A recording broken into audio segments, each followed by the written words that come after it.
중국에서 코로나가 안정이 되고 또 사람들이 일상으로 돌아가면서 나타나는 현상 중에 하나가 이혼율이 증가했다는 겁니다. 그 이유가 이제 코로나로 여러 날 부부들이 집안에서 함께 지내다 보니까 다툼과 갈등이 심해졌기 때문입니다. 이것은 남 얘기가 아닌 것 같습니다. 우리나라도 이제 코로나로 학생들이 이제 한 달간 이제 개학이 연기가 되고 또 남편들도 이제 재택근무가 늘어나면서 부인들이 엄마들이 굉장히 힘들어합니다. 이 새끼 밥을 하는 것도 너무 힘들고 이제 밖에 나가지 못하고 이제 집안에만 있으니까 가족들끼리 다툼이 늘어나는 겁니다.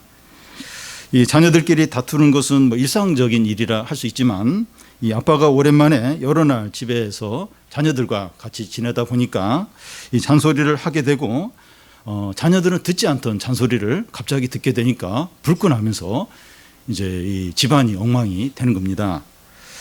이런 문제가 터질 때마다 이제 해결사는 엄마인 경우가 많은데 이 엄마의 역할이 얼마나 중요한지 모릅니다. 다 성장한 자녀들에게도 이제 부모가 살아계시는 것이 참 중요합니다.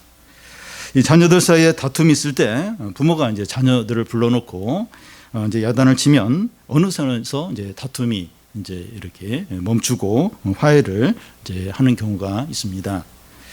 근데 부모가 돌아가 버리시면 자녀가 이제 다툼이 있을 때 이제 화해가 안 되고 원수 관계로 계속 이제 남게 됩니다. 명절에도 이제 부모가 살아 계시면 자녀들이 다 모이지만 이제 부모가 돌아가 버리시면 잘 모이지 않습니다.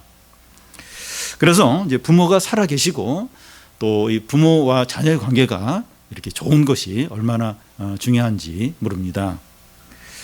그런데 이 하나님과 우리의 관계도 마찬가지입니다.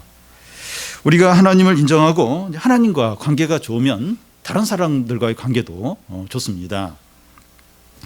이 창세기 앞부분에 보면 그 하나님은 최초의 사람을 완벽하게 창조하셨습니다.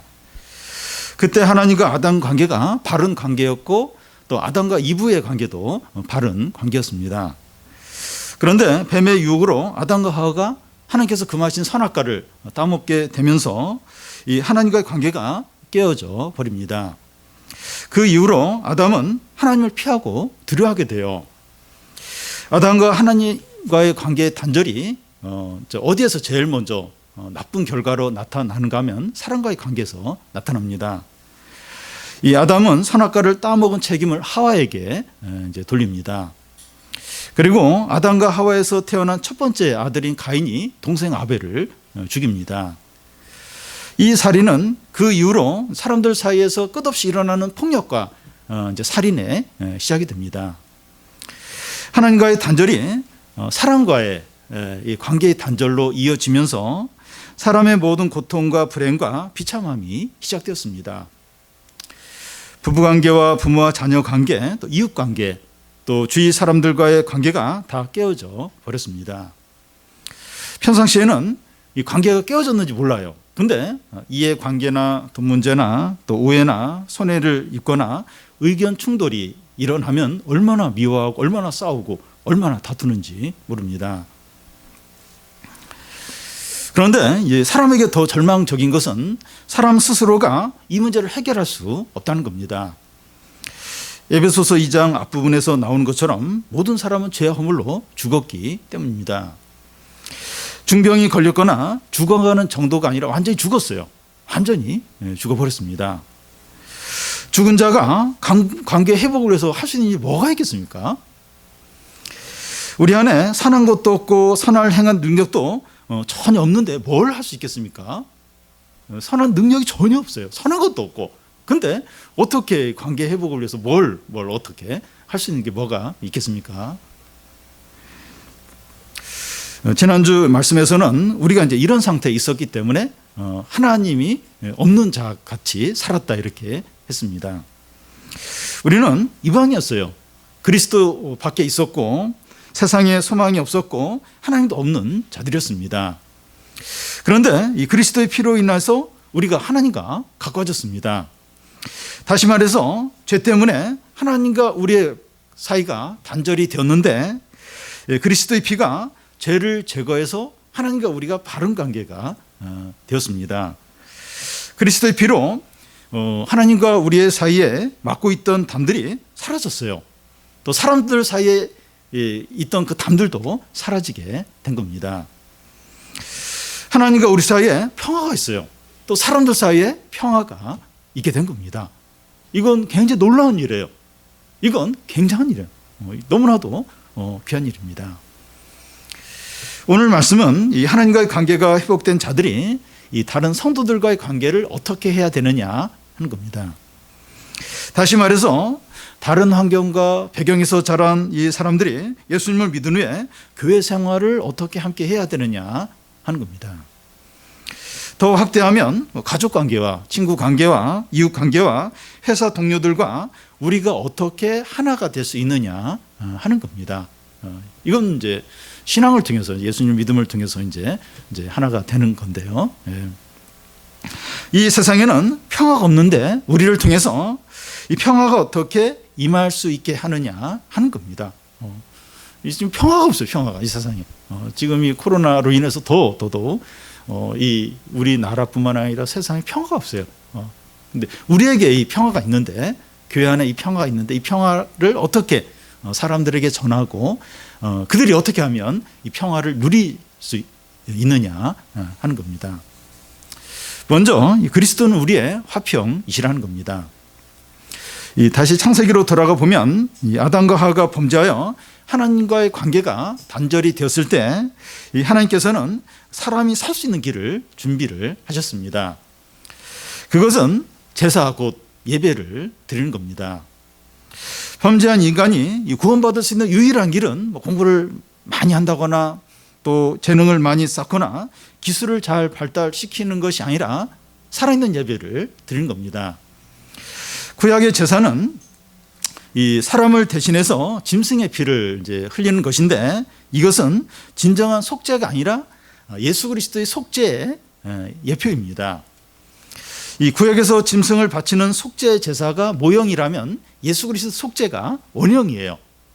그러니까 구약에 수많은 이 짐승을 드리는 이 속죄 제사는 모형입니다. 그림자이고 예수님의 속죄가 진짜입니다. 이게 원형입니다. 예수 그리스도가 오셔서 죽어야만 우리의 모든 죄가 용서가 되고 하나님과의 관계가 회복이 됩니다. 그래야만 하나님과 우리 사이에 평화가 있어요. 근데 그러기 전까지 죄가 여전히 있을 때는 하나님과 우리가 원수 관계예요. 우리는 하나님을 대적하고 하나님 우리에게 진노하고, 근데 예수 그리스도가 우리를 위해서 죽으셔야만 우리 죄가 용서가 되면서 하나님과 우리가 이제 평화 관계가 이제 되는 겁니다. 그래서 오늘 말씀은 예수 그리스도를 무엇이라고 말합니까? 14절을 보면 그는 우리의 화평이신지라 둘로 하나를 만드사 원수된 것 곧 중간에 막힌 담을 자기 육체로 하시고, 그는 우리의 화평이신지라. 예수 그리스도는 우리의 평화라는 겁니다. 우리 사회뿐만 아니라 이 세상에 가장 필요한 게 평화입니다. 빈곤이나 질병이나 자연재해 이런 게 이제 해결되는 것보다 더 시급한 게 평화입니다. 코로나19로 이제 많은 나라들이 국경을 이제 폐쇄하고 또 호텔과 백화점과 식당에 손님이 이제 끊어지고 또 모임이나 만남도 중단되었습니다. 미국이나 유럽 국가들은 사재기를, 우리나라는 뭐 덜한데 사재기를 하고 있고, 또 미국에서는 총기와 탄약 구입이 늘어나고 있다고 합니다. 코로나19하고 총 구입하는 거하고 무슨 이제 상관이 있을까 싶은데, 만약에 코로나19가 이 사태가 이제 장기화가 되면 여러 가지가 부족 현상이 일어나고 혹시 식량 부족이 일어나면 서로 막 그것을 빼앗으려고 이제 쟁탈전이 일어나고, 그러다 보면 총이 필요하다고, 총이. 그래서 이제 코로나19가 일어나면서 물건 사재기도 하면서 총을 구입하는, 탄약을 더 준비를 하고 있는 겁니다. 무서운 거예요. 뭔가 내가 위협을 받는다, 누가 내 어떤 뭘 이제 빼앗아 가려고 한다, 그러면 총을 사용하겠다는 거예요. 온 세상에 평화가 없어요. 평화 없습니다. 여러분, 우리가 살면서 제일 힘들어하는 것 중에 하나가 사람과의 관계입니다. 주위 사람들과 이 관계에서 이 평화가 없을 때 행복이 없습니다. 부부 관계나 부모 자녀 관계나 가족 관계나 또 친구 관계나 교인 관계나 회사 동료 관계에서 마음에 걸리는 거나 또 뭐 불편함이나 상처나 분노가 있으면 행복하지 않습니다. 행복하다가도 그 문제가 떠오르거나 당사자의 얼굴을 이제 마주 대해야 될 때 행복이 싹 사라져요. 기쁨이 싹 사라지게 됩니다. 여러분, 사람의 진정한 행복은 많은 돈이나 또 성공이나 인기에서 오는 것이 아니라 사람과의 관계에서 와요. 그러니까 뭐 돈이 많으면 모든 일이 잘 되면 너무 행복할 것 같은데 실제로 행복은 그런 데서 오지 않아요. 사람과의 관계에서 옵니다. 그런데 누군가로부터 미움을 받거나 미워하거나 또 용서를 받지 못하거나 용서를 못하거나 이러면 이제 행복하지 않은 거예요. 내가 뭐 용서를 못 받았거나 용서를 못하거나 미움을 받거나 미워하거나 이러면 이제 행복이 없어요. 기쁨이 없습니다. 이 사람들 관계가 불편하고 이제 행복하지 못한 이유가 평화롭지 못한 이유가 무엇입니까? 서로 사이에 담이 있기 때문에 이 벽이 있기 때문입니다.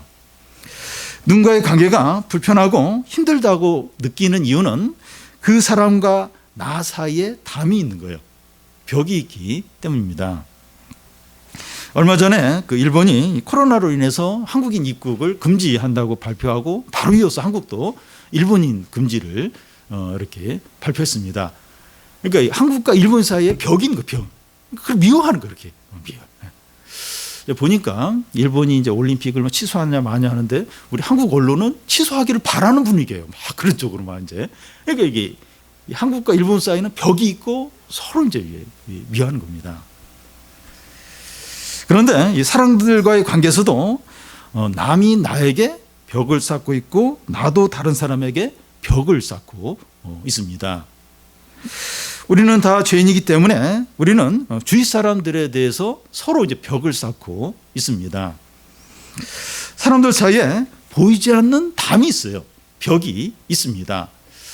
이 코로나를 방지하기 위해서, 전염을 방지하기 위해서 이제 자가격리 이야기를 하는데 이미 우리는 자가격리 상태에 있어요.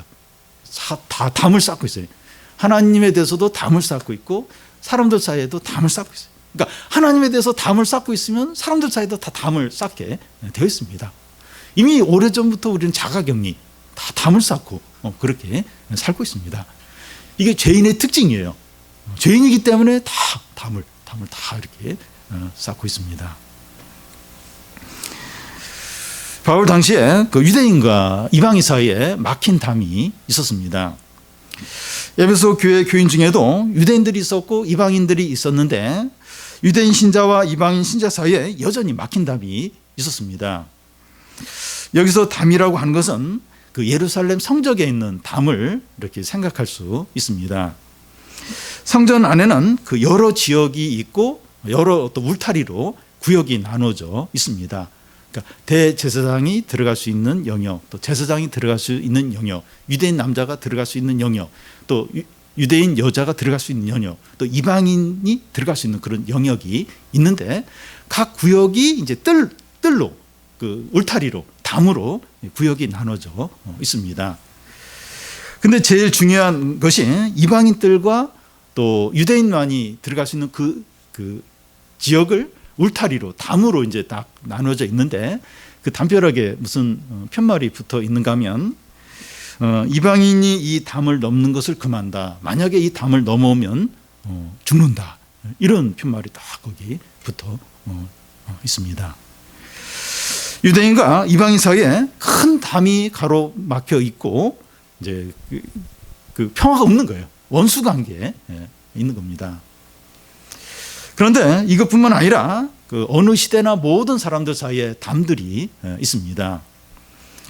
이 미국 사회는 이제 백인과 흑인 사이에 인종차별의 담이 있고 유럽에는 본국인과 난민 사이에 담이 있고 우리 사회에서는 한국인과 외국인 노동자 사이에 담이 있고 노사관계 또 진보와 보수 사이에 또 정규직과 비정규직 사이에 학생들에게는 성적 등급, 성적 등급에 따라서 또 아파트 단지에 따라서 어떤 아파트 단지에 사느냐 여기에 따라서 또 이제 이게 담이 있고 또 경제적인 수준에 따라서 또 외모에 따라서 이 사람들 사이에 다양한 담들이 있습니다.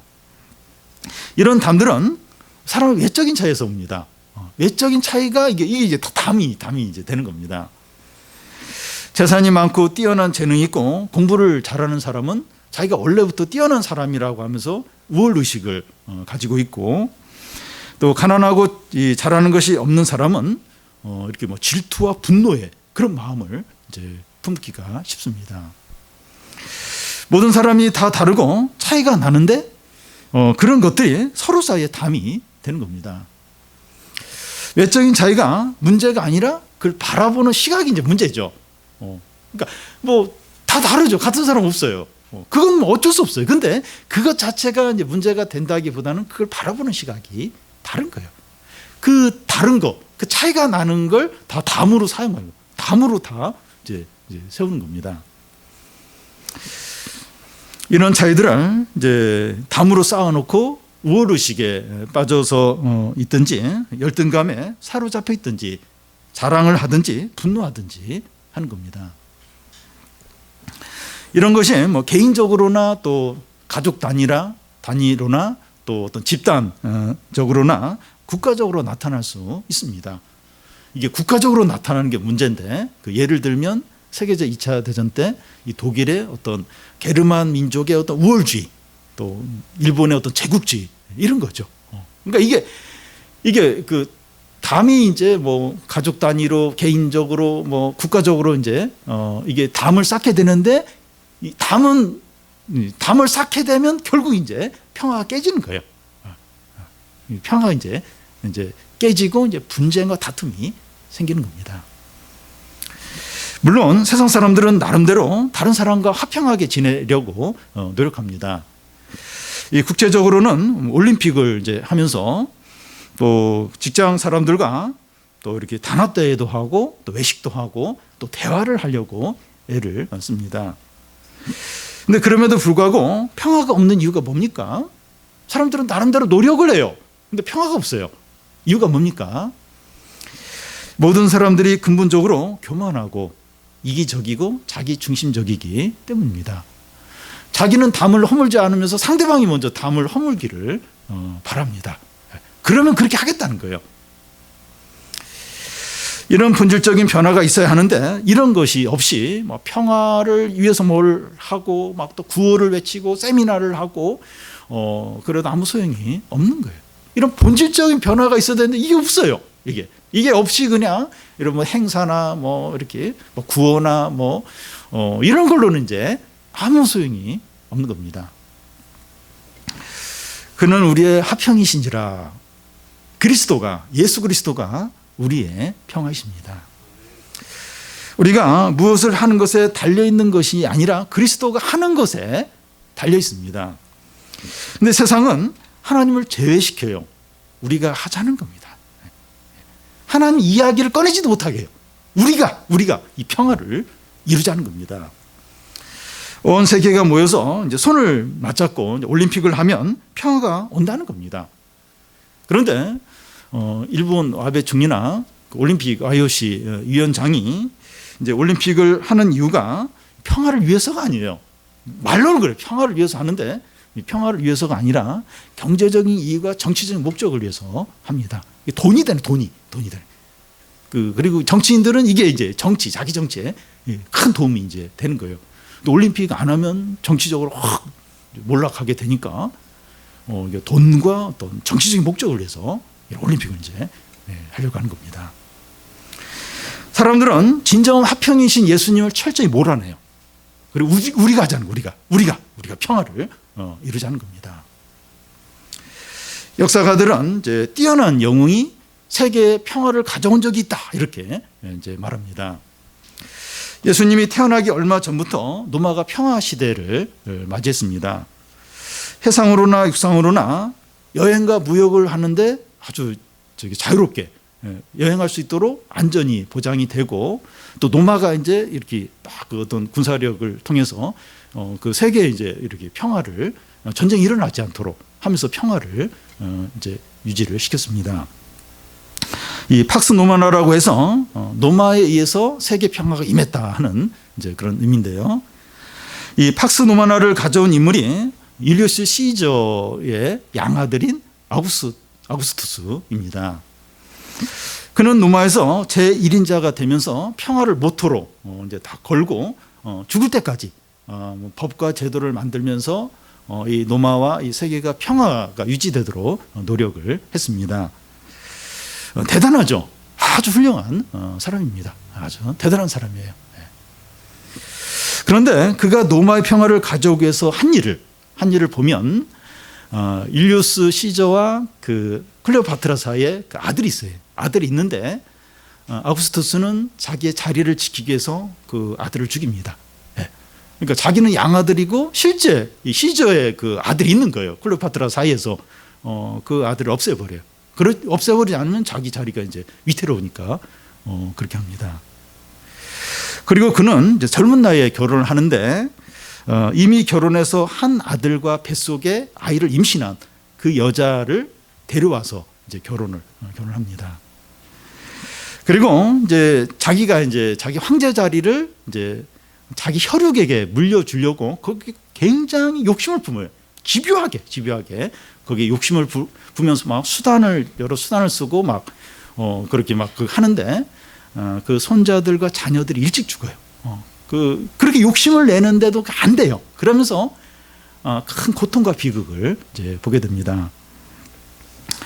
역사가들은 아우구스투스에 대해서 대단한 인물이다. 참 그렇게 이제 칭송을 하는데 그의 삶은 그렇지 않았습니다.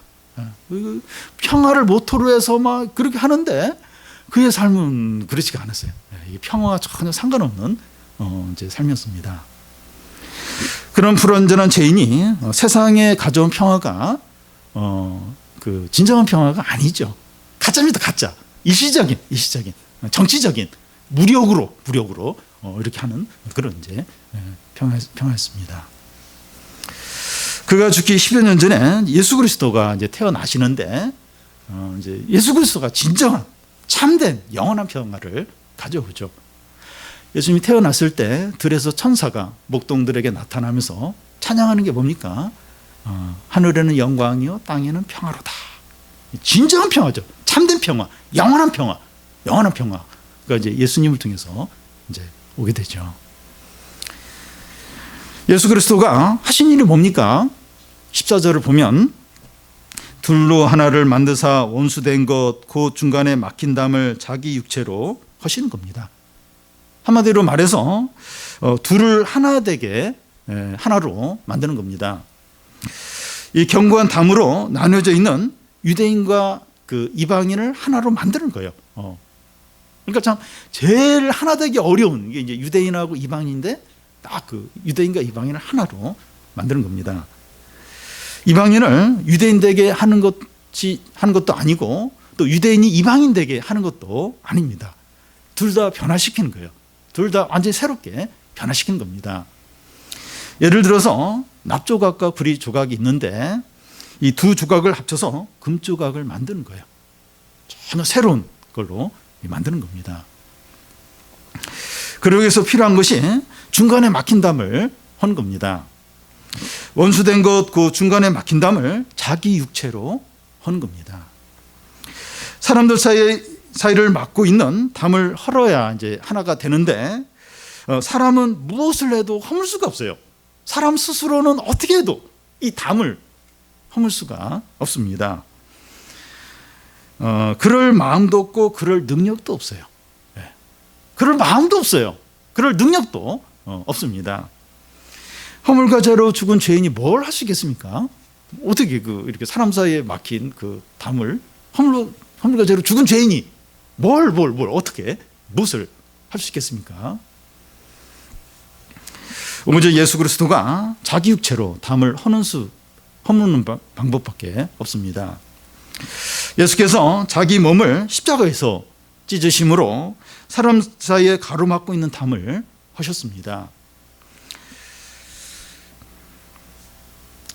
예수 그리스도가 우리 죄를 위해서 자기 육체를 십자가에 찢으심으로 우리의 죄가 용서가 되고 사람들 사이에 있는 모든 담이 허물어졌습니다. 그래서 사람들이 진정으로 하나 되는 것은 그리스도 안에서만 가능합니다. 그래서 우리의 평화는 그리스도가 하신 일을 통해서만 이루어지게 됩니다. 죄가 하나님과 우리 사이를 막았는데 예수 그리스도가 자신의 몸을 찢음으로 죄를 없앴어요. 죄를. 그러니까 하나님과 우리 사이가 뚫리는 거예요. 하나님과 우리 사이가 뚫리니까 사람과 사이도 뚫리게 됩니다. 그러면서 이제 하나님과 우리 사이가 평화로워요. 화목하게 돼요. 그러니까 이제 사람들 사이도 이제 평화롭게 되는 겁니다. 그러니까 사람들 사이의 평화는 이 하나님과 이 관계에 달려 있어요. 하나님과 우리 관계가 평화로우면 사람들 사이의 관계도 평화롭습니다. 근데 죄가 하나님과 우리 사이를 막았어요. 그래서 원수 관계가 되고 대적하고 진노 관계였는데 예수 그리스도가 자기 육체를 찢었어요. 그래서 죄를 완전히 이렇게 제거했습니다. 죄 용서를 받게 하셨어요. 그러니까 하나님 사이에 우리가 뻥 뚫린 거예요. 평화롭게 된 거예요. 그러니까 그 결과로 우리 사람들 사이도 뻥 뚫리면서 평화롭게 된 겁니다. 그래서 예수 그리스도가 평화예요, 평화. 올림픽이나 월드컵이나 뭐 여러 무슨 그런 어떤 행사들이 그게 평화를 가져오는 것이 아니라 아우구스투스의 어떤 그런 어떤 정책이나 제도나 법과 어떤 정치가 이 평화를 가져오는 것이 아니라 예수 그리스도가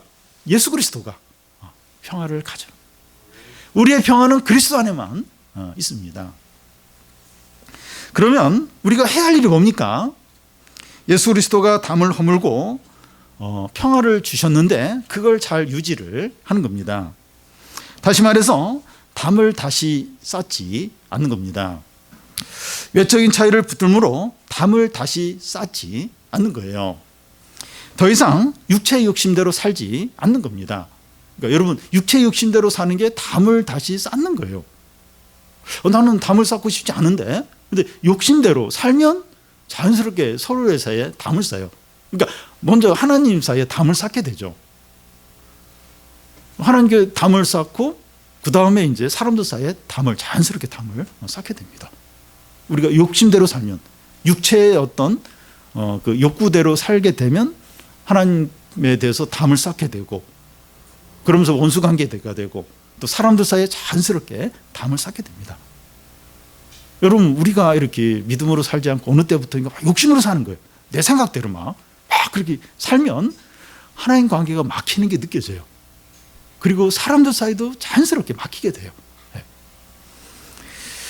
근데 우리는 과거에 육체의 욕심대로 살았기 때문에 그러기가 너무나도 쉽습니다. 14절 중간에 보면 원수된 것, 그 중간에 막힌 담을 예수 그리스도가 자기 육체로 하셨다고 했는데, 우리가 육체의 욕심대로 살면 예수 그리스도가 자기 육체로 허무신 것을 다시 세우는 겁니다. 예수께서 몸을 찢으면서 우리 사이의 담을 다 허물었어요. 근데 우리가 다시 욕심대로 살면 예수님이 몸으로 피를 흘리면서 찢으신 것을 다시 세운 거, 다시 이제 담을 다시 쌓는 것이 되는 겁니다.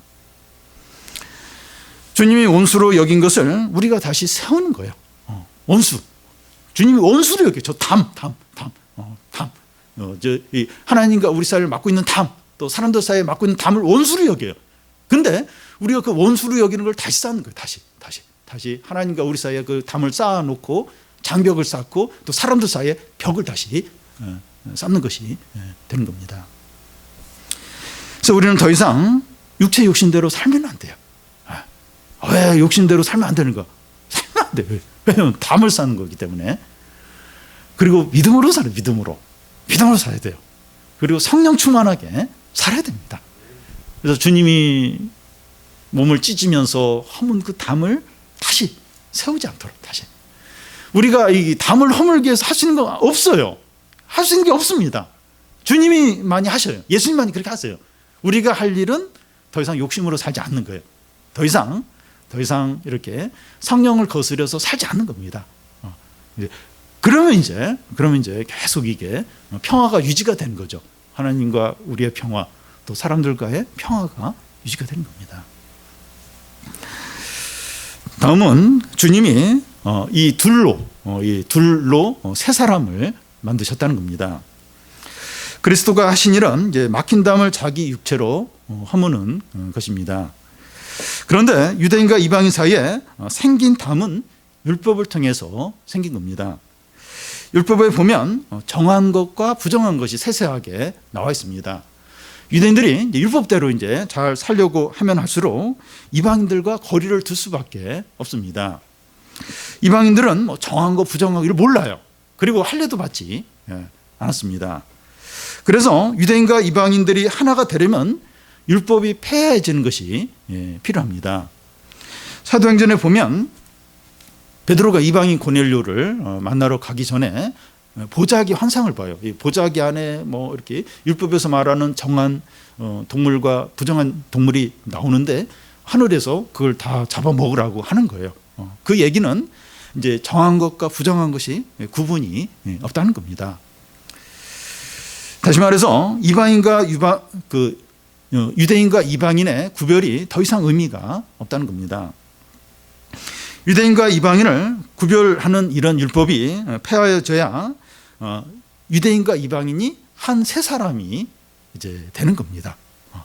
그러니까 유대인과 이방인을 이렇게 율법이 이렇게 자꾸 구분을 시켜요. 근데 율법이 이렇게 구분을 시키는 의식법이죠. 의식법 이런 이게 폐하여져야 이제 유대인과 이방인이 새로운 어떤 한 사람이 된다는 겁니다. 15절을 보면 법조문으로 된 계명의 율법을 폐하셨으니 이는 이 둘로 자기 안에서 한 세 사람을 지어 화평하게 하시고, 이 둘로 자기 안에 한 세 사람을 지어 하는데 유대인과 이방인이 세 사람이 된다는 겁니다. 여기 세 사람을 지어 하는데 지어라는 말은 창조를 말합니다. 이 창조라는 말은 전에 없었는데 새로 이제 생긴 것이고 전과는 전혀 다른 것을 말합니다. 이 오래된 건물을 이제 리모델링 하는 경우가 있는데 아무리 리모델링을 잘했더라도 그건 창조가 아니에요. 고친 것이고 이제 개선을 이제 한 것이죠. 유대인과 이방인이 새 사람이 되었다고 하는 것은 뭐 개선하거나 좀 뭐 변화된 것을 말하지 않습니다. 전혀 새로운 존재가 되었다는 겁니다. 그리스도 안에서 새롭게 창조가 된 겁니다. 과거와 상관이 없어요. 그가 과거에 유대인이었든지 이방인이었든지 할례를 받았든지 할례를 받지 않았든지 전혀 상관이 없습니다. 여러분, 우리는 이 그리스도 안에서 새롭게 창조된 자들입니다. 우리는 과거와 단절이 되어 있어요. 우리는 우리 자신이나 다른 사람을 볼 때 10년 전이나 5년 전이나 또 1년 전이나 한 달 전이나 일주일 전이나 그 어제 일을 끄집어내서 문제를 삼거나 비난해서는 안 됩니다.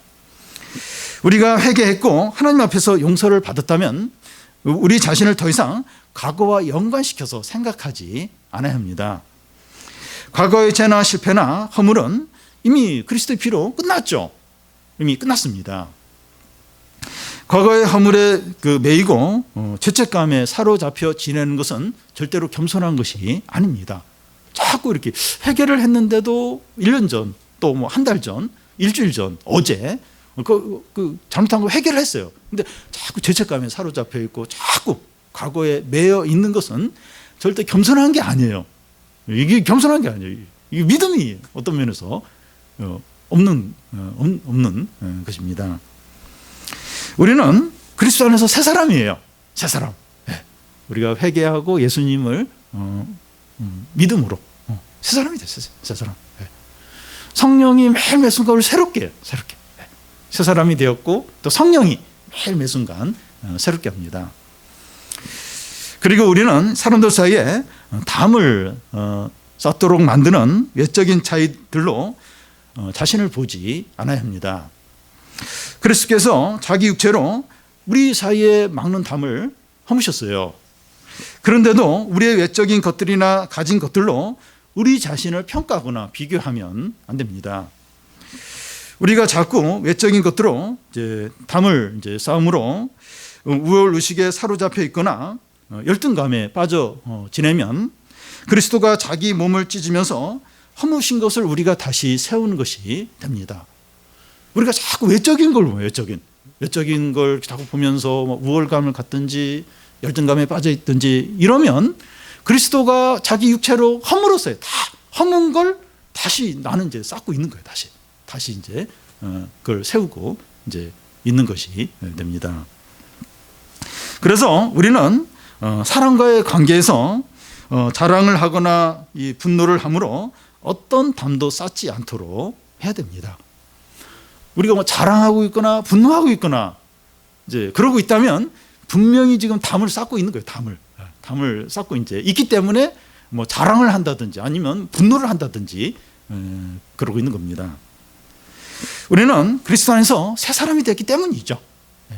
새 사람이 되었는데 자꾸 외적인 거 가지고 담을 쌓고 그러면 안 되죠. 만약 우리가 외적인 것을 바라보고 거기에 의미를 둔다면 우리 사이에 다시 담이 생기고 불화가 생기게 됩니다. 다 주님이 허물었는데 다시 이제 담을 쌓고 있어요. 담을 쌓고 있어요.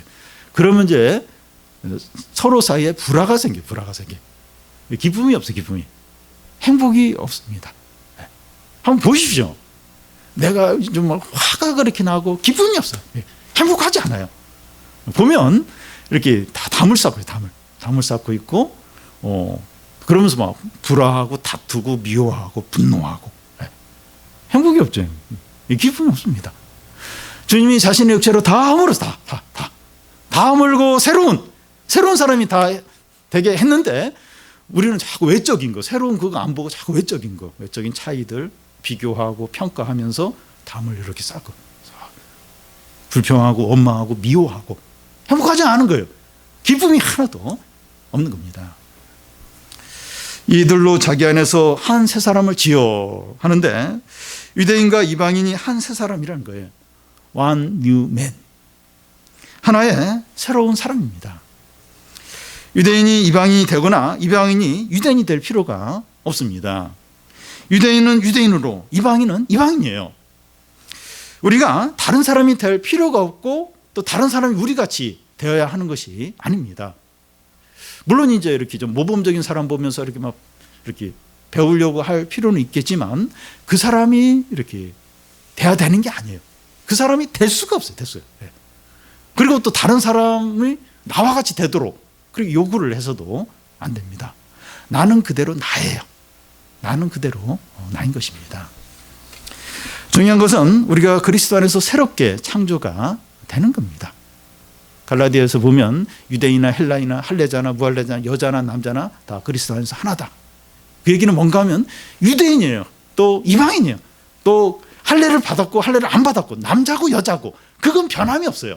그런데 그리스도 안에서 새로운 존재로 된 것이죠. 새로운 사람이 된 것이죠. 새롭게 창조가 된 것입니다.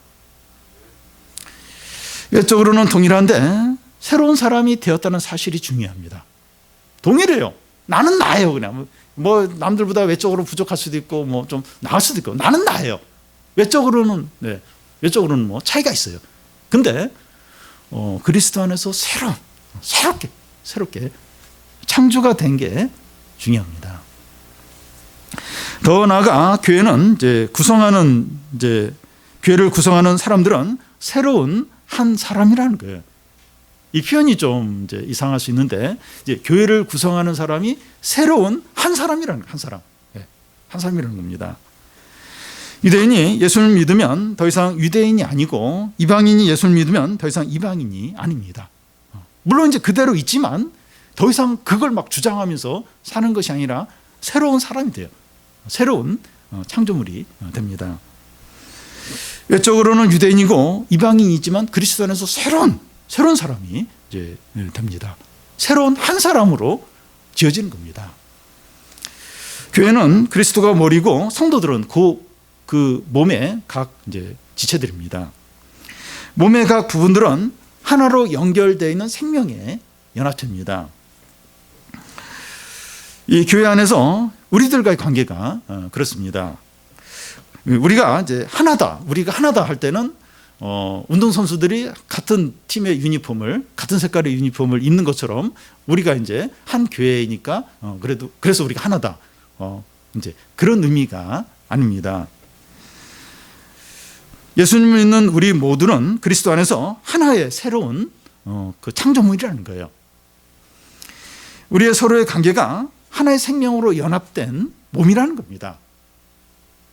그래서 이제 발이 발가락이 아프면, 어디에 찔려서 아프면, 피가 나면 우리는 바로 이제 우리 온몸이 그 발에 집중을 하면서 발이 낫도록 이렇게 하는 것처럼 한 지체의 고통과 기쁨을 함께 느끼는 생명의 연합체입니다.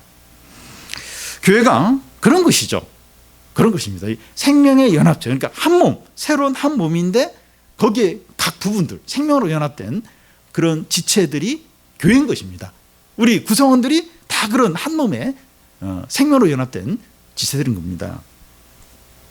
교회는 뭐 사회에서 박사이고 변호사이고 뭐 교사이고 회사원이고 판사원이고 실직자인 자가 더 이상 자기를 외적으로 보지 않고 그리스도 안에서 새 사람이 되어 한 몸을 이루는 것입니다.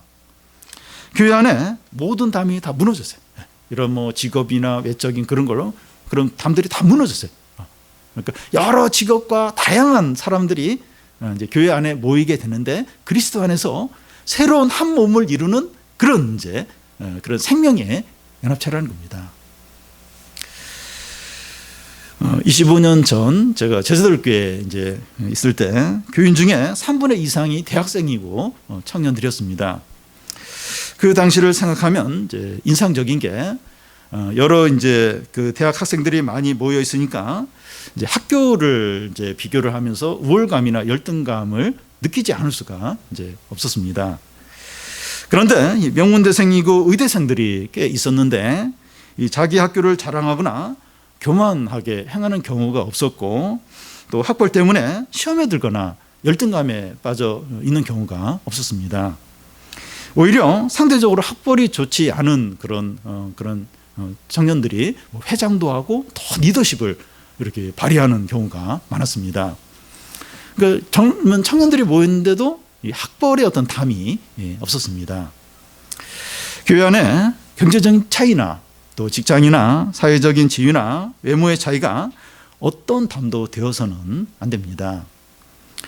우리에게 유익하고 또 의미를 갖는 것은 그리스도 안에서 새롭게 변화된 모습이어야만 합니다. 우리에게 의미를 갖는 것, 우리가 관심을 갖는 것, 그건 그리스도 안에서 새롭게 변화된 어떤 그런 것들, 그것만이 우리에게 의미를 갖고 중요한 것이 되어야 됩니다. 누가 더 변했고, 누가 더 성숙하고, 누가 더 말씀을 사모하고, 누가 더 죄를 버렸는가 하는 것이 우리의 관심거리가 되고 자랑이 돼야 됩니다. 외적인 거. 그런 게 막 자랑이 되고 그게 관심거리가 되고 그러면 그게 교회가 아니죠. 그건 뭐 무슨 시민단체든지 동아리든지 무슨 뭐 동창회든지 그런 거죠. 물론 우리가 뭐 전혀 그런 거에 관심을 안 가질 수는 없지만 우리의 주된 관심은 그리스도 안에서 변화된 그런 새로운 모습들, 얼마나 변했고 얼마나 성숙하고 얼마나 죄를 버렸고 얼마나 주님을 사모하고 거기에 이제 관심을 걸고 그걸 이제 자랑하죠. 그게 교회죠. 그게 교회. 왜냐하면 그리스도 안에서 새로운 창조물, 그게 이제 교회니까 주님이 그렇게 자신의 몸을 찢으면서 그렇게 만드셨으니까 우리도 거기에 주된 관심과 주된 거기에 중요성을 이제 둬야 되죠. 오늘 말씀이 무엇을 말합니까? 그리스도만이 우리의 평화라는 겁니다. 그리스도 안에서 거듭난 자만이 서로에게 담을 허물고 또 하나가 될 수 있습니다. 그리스도가 자기 육체를 찢으셔서 모든 담을 허무셨기 때문입니다. 교회 안에만 평화가 있어요. 교회 안에만 진정한 참된 영원한 평화가 있습니다. 주님이 주시는 평화. 하나님과의 관계가 이제 회복이 되고 또 사람과의 관계가 회복이 되어서 이 교회 안에 그리고 그걸 믿는 사람들 안에만 진정한 평화가 있습니다. 근데 세상에는 없어요. 세상에 있는 평화는 일시적이에요. 그래, 가짜입니다. 가짜. 진짜 평화가 있습니까? 세상에 없어요. 어디에도 없습니다. 교회 우리가 이 세상의 평화를 전해야 돼요. 이 세상 사람들도 평화를 누리도록, 맛보도록 해야 됩니다. 그래서 우리가 진정으로 전해야 될 게 예수 그리스도입니다. 예수 그리스도.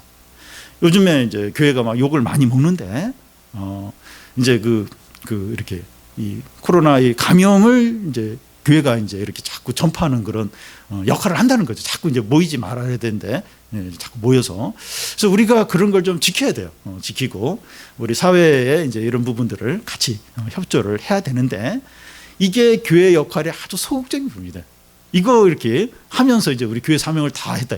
절대 그렇지 않아요. 이건 아주 소극적인 것이고, 이 세상에 평화를 전해, 평화. 예수 그리스도가 참된 평화인데 예수 그리스도를 전해야 됩니다. 그래서 사람들이 이 평화를 맛보고 평화를 누리도록. 그러니까 이 전염병만 없어지면 이제 평화가 올 텐데 안 그래. 또 다른 어려움이 생기고, 그게 계속 준비가 됐습니다. 평화가 없으면 계속해서 이제 고통과 불행을 겪을 수밖에 없죠. 우리를 통해서 이 평화가 전해져야 돼요. 우리가 얼마나 열심으로 예수 그리스도를 전해야 하는지 모릅니다. 그러기 위해서 우리 자신이 먼저 교회 안에서 이 참된 평화를 누려야 돼요. 우리도 평화를 모르면서, 못 누리면서 세상의 평화를 전한다는 건 거짓말이죠. 속이는 거죠. 우리가 딱 예수 그리스도, 십자가, 그것만을 붙들고 더 이상 욕심대로 살지 않는 겁니다. 그리고 서로 새롭게 변화된 그것만을 바라보는, 그것만을 중시하는 거죠. 외적인 차이, 그런 걸로 막 비교하고 막 그렇게 하지 않는 거죠. 그렇게 함으로 우리가 교회 안에서 이 참된 평화를 이제 누리고, 그걸 이제 이 세상에 전하는 거죠. 그래서 사람들이 이 평화를 누리도록, 평화를 맛보고 이 참된 평화를 소유하도록, 이게 교회와 우리가 존재하는 목적이죠. 지금 보면 막 교회가 왜 존재하는가, 세상 사람들이 다 욕을 해요. 좀 지나친 부분도 있지만, 그러니까 참 이렇게 우리의 이 교회의 사명을, 믿는 사람들의 이 존재하는 목적을 상실한 것 같아요. 지금 예수 그리스도, 이 평화, 참된 평화, 이 참된 평화를 전해서 사람들이 이 평화를 누리고 기뻐하고 행복하고 구원을 얻게 하는 게 우리의 이제 목적이죠. 그래서 예수 그리스도가 이 평화를 주셨어요. 평화를 가져왔습니다. 우리가 할 일은 이 평화를 잘 지키는 겁니다. 더 이상 욕심으로 살지 않는 거예요. 그리고 외적인 차이, 이걸 여기에 집중하지 않고 새롭게 변화된 그것만을 우리가 바라보고 믿음으로 사는, 믿음으로 사는 겁니다. 그러면 이제 주님의 평화와 기쁨과 사랑과 은혜와 구원을 누리게 되죠. 그래서 우리 교회와 우리 자신이 이 주님이 주신 참된 평화를 온전히 누리고, 또 세상에 전해서 사람들도 이 평화를 누리고 구원을 받고 은혜를 받는 그런 축복들이 있기를 바랍니다.